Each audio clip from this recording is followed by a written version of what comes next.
வணக்கம். மாலை முரசு செய்திகளை விரிவாக பார்ப்பதற்கு முன் தலைப்புச் செய்திகளை பார்க்கலாம். புதிய வருமான வரி முறையில் 12 லட்சம் வரை வருமான வரி இல்லை என நிதியமைச்சர் நிர்மலா சீதாராமன் அறிவிப்பு. மாத வருமானம் 1 லட்சம் ரூபாய் வரை உள்ளவர்களுக்கு வருமான வரி இல்லை.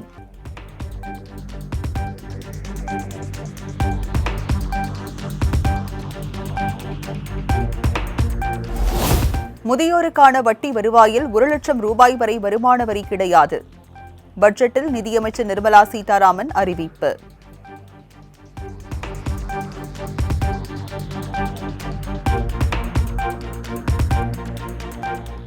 முப்பத்தி 6 வகையான உயிர்காக்கும் மருந்துகளுக்கு வரி விலக்கு. 6 மருந்துகளுக்கு சுங்கவரி சலுகை வழங்கப்படும் என நிதியமைச்சர் நிர்மலா சீதாராமன் அறிவிப்பு.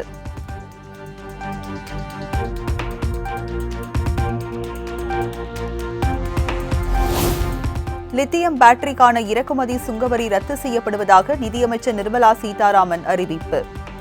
LED திரைக்கான இறக்குமதி சுங்கவரி 20% அதிகரித்துள்ளதால் தொலைக்காட்சிகளின் விலை உயர வாய்ப்பு.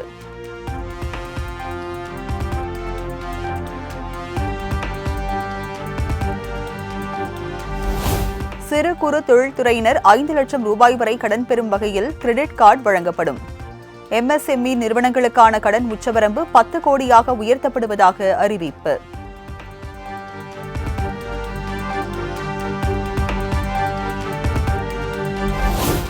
ஆன்லைன் தொழில் சார்ந்த ஊழியர்களுக்கு புதிய காப்பீடு திட்டம் கொண்டு வரப்படும். டெலிவரி ஊழியர்கள் தங்கள் விவரங்களை பதிவு செய்ய தனி இணையதளம் உருவாக்கப்படும் என பட்ஜெட்டில் நிதியமைச்சர் நிர்மலா சீதாராமன் அறிவிப்பு.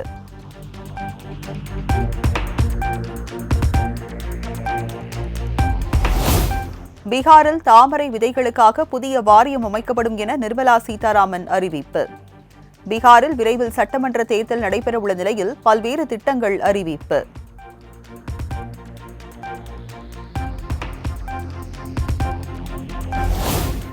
கடந்த பட்ஜெட்டில் ஆந்திராவுக்கு முக்கியத்துவம் தரப்பட்ட நிலையில் இந்த முறை பீகாருக்கு அதிக திட்டங்கள். பீகாருக்கு புதிய விமான நிலையம், பழைய விமான நிலைய மேம்பாடு, IIT மேம்பாடு என மத்திய அரசு வாரி வழங்கியுள்ளதாக எதிர்க்கட்சிகள் குற்றச்சாட்டு.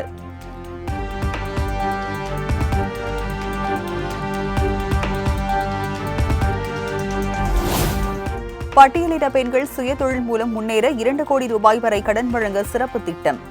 5 லட்சம் பெண்களுக்கு கடன் வழங்கப்படும் என மத்திய பட்ஜெட்டில் அறிவிப்பு.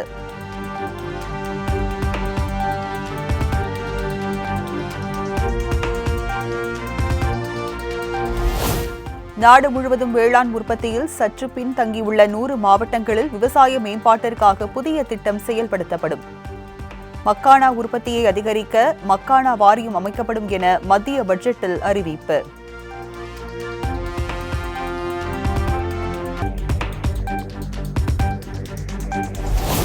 ஒவ்வொரு வீட்டுக்கும் குடிநீர் குழாய் என்ற திட்டத்தில் 100% இலக்கை அடைய ஜல்ஜீவன் திட்டம் 2028ஆம் ஆண்டு வரை நீட்டிப்பு. பட்ஜெட்டில் நிதியமைச்சர் நிர்மலா சீதாராமன் தகவல்.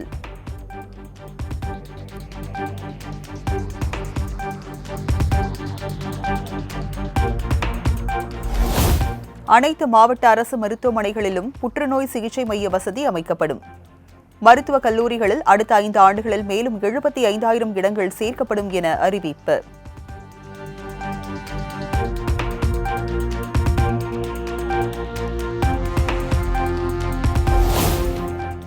கிஷான் கிரெடிட் கார்டுகளுக்கான உச்சவரம்பு 3 லட்சத்திலிருந்து 5 லட்சமாக அதிகரிப்பு. அதிக உற்பத்தி வழங்கும் விதையை உருவாக்க தேசிய இயக்கம் தொடங்க உள்ளதாக நிதியமைச்சர் அறிவிப்பு.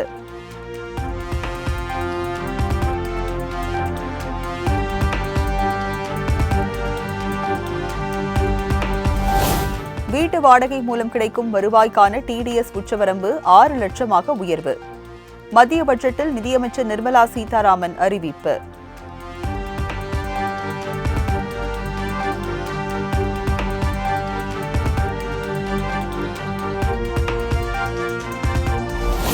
அசாமில் யூரியா உற்பத்தி செய்ய ஆலை அமைக்கப்படும் என மத்திய பட்ஜெட்டில் அறிவிப்பு. ஆண்டுக்கு 12.7 மெட்ரிக் டன் யூரியா உற்பத்தி செய்ய திட்டம்.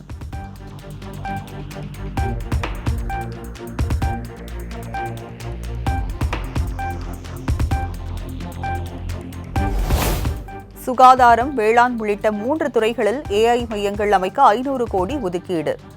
மத்திய பட்ஜெட்டில் நிதியமைச்சர் நிர்மலா சீதாராமன் அறிவிப்பு.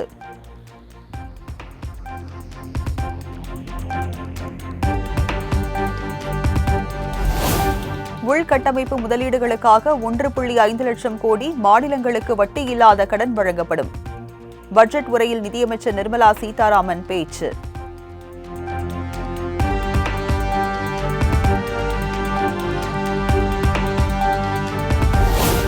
சிறிய மற்றும் நடுத்தர அணு உலைகளை அமைக்க ஆய்வு செய்ய 20,000 கோடி ரூபாய் ஒதுக்கீடு. அணு உலைகள் மூலமாக 2047க்குள் 100 ஜிகாவாட் மின் உற்பத்தி செய்ய இலக்கு.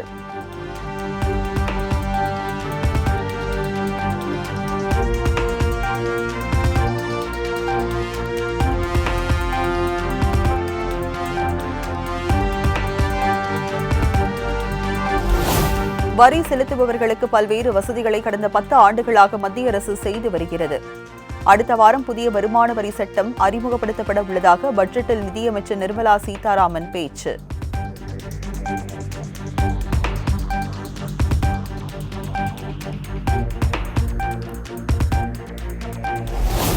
கிராமப்புறங்களில் 1.5 லட்சம் தபால் நிலையங்கள் அமைக்கப்படும் என நிர்மலா சீதாராமன் அறிவிப்பு. லாஜிஸ்டிக் மையமாக இந்திய அஞ்சல் துறை மாற்றமடையும் எனவும் உறுதி.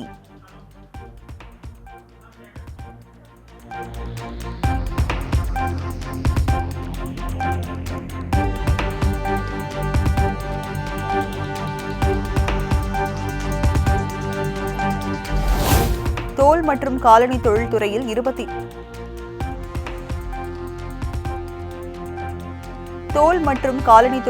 22 லட்சம் வேலை வாய்ப்புகள் உருவாக்கப்படும். மத்திய பட்ஜெட்டில் மத்திய நிதியமைச்சர் நிர்மலா சீதாராமன் அறிவிப்பு.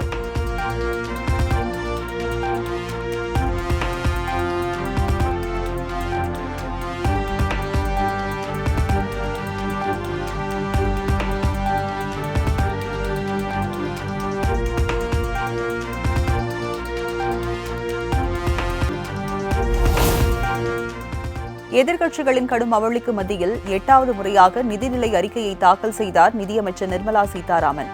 வளர்ச்சியடைந்த தேசம் என்ற இலக்கை நோக்கி வளர்ந்து வருவதாக உரை.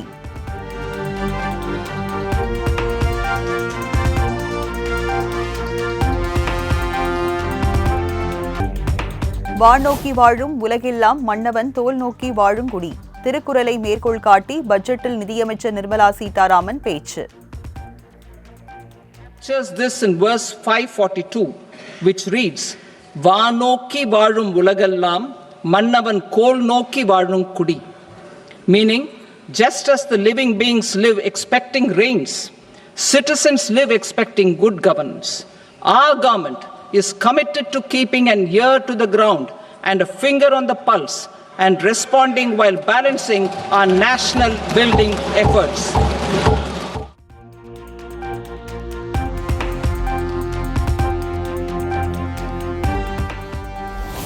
சென்னையில் ஆபர தங்கத்தின் விலை சவரனுக்கு 120 ரூபாய் உயர்ந்து 61,920க்கு விற்பனை. 1 கிராம் தங்கம் 7,745க்கு விற்பனையாகிறது.